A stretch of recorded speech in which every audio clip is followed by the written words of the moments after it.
When I was thinking about this book and when I was writing it, one of the things that really stuck in my mind was what my mother had said to me when, before I was out on the streets, where she told me, "I can no longer help you, you're now in Hanuman's hands." Hanuman, the monkey god of the Ramayana, and this idea that he watches over all of us. And there's no other explanation for me for how did I survive. In Hanuman's Hands is as honest and as true an account of my life, my experience.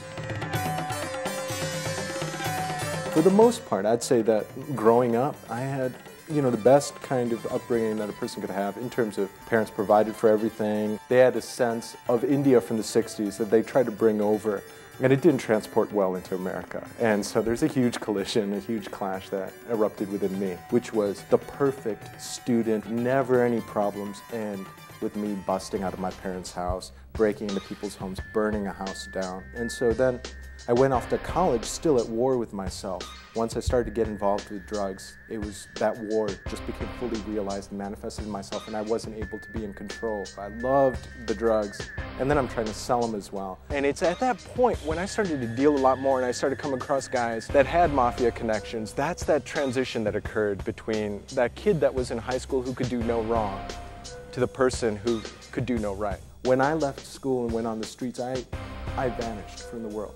Nobody could find me, nobody could keep in contact with me unless I called or contacted them. And honestly, I'd rather stay high than keep in touch with anybody.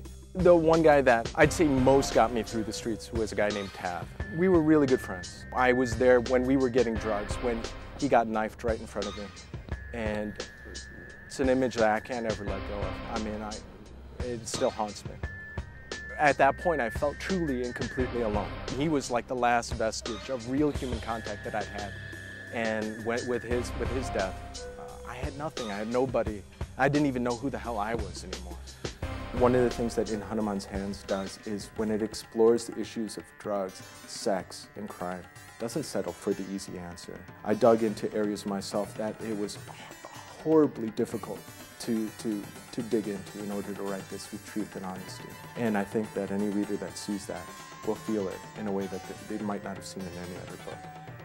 As I lay in the hospital bed, my mind afloat on the chemical sea, drifting between the shores of my world and the transcendent, I realized that the drugs gave me the power to hear the divine in the way my ancestors had.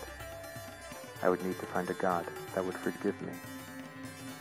It took me years, but I finally found one in Chicago, in an alley behind a taqueria.